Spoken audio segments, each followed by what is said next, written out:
spoken to the fact that we're going to increase, I don't say slightly anymore, based upon last year, but we're always likely to increase prices year to year. It's not an uncommon practice. But, excuse me, we looked at some of these sections, and we made some steep adjustments in some of those sections. A couple things we kept in mind when doing so. One, we still wanted to make sure that a get-in-the-door price was something that we thought was reasonable. You can get to a Sounders game in the door for less than $25. We thought that was fairly reasonable. We also, just to make sure, 75% of the seats in the building had a price increase heading into 2018. There were 25% of those seats that decreased or stayed flat. And we wanted to make sure that in those areas that saw a higher than average increase, that there were adjacent sections that were less or that showed a decrease. I also will tell you that our renewal rate this year heading into next was about the same as it always has been. So despite what we knew to be a rather hefty increase in some sections in the stadium, you know, the renewal rate remained about the same. We also can say that the renewal rate in the sections that we increased, maybe a bit more, it was less.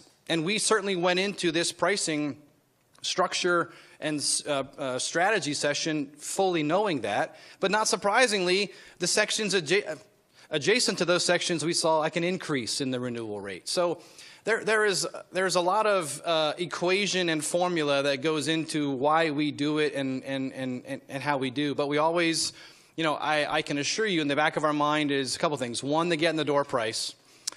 Two, the fact that we were very bullish on if we're going to do this in certain sections, we really felt a strong need to decrease pricing, which to my knowledge we have not done before. Some sections decreased in price. I think, in fact, some of the folks on council's section decreased in price. But again, all done under the guise of how can we grow revenues, and the revenues that we are growing, we are then able to provide those funds to the soccer side of things. And I mean, it's hard to argue with the success on the field, and to some extent, a great extent, a lot of that is the fact that we have a lot of season ticket holders, for which we're very, very thankful. And we don't want to lose anyone. That is not an easy thing to go find a new season ticket holder. So our goal is not to, hey, let's jack up prices and have a real low renewal rate. Certainly not our thinking. So a couple different thoughts on the pricing side of things. Yeah, I'd like to put a little perspective on it from 30,000 feet, which is I haven't looked up the pricing on Atlanta that just came in, or Minnesota, but I can say that we are never higher than the top 7 in terms of ticket pricing, purposely.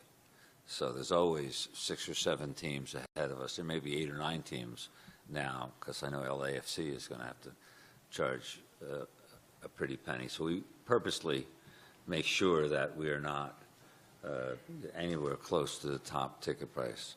The second thing is we say we run a business. It's kind of an unusual business that we run. We zero-base our business so that we figure out what our revenue is going to be, and then in the end, it adds up to 0. So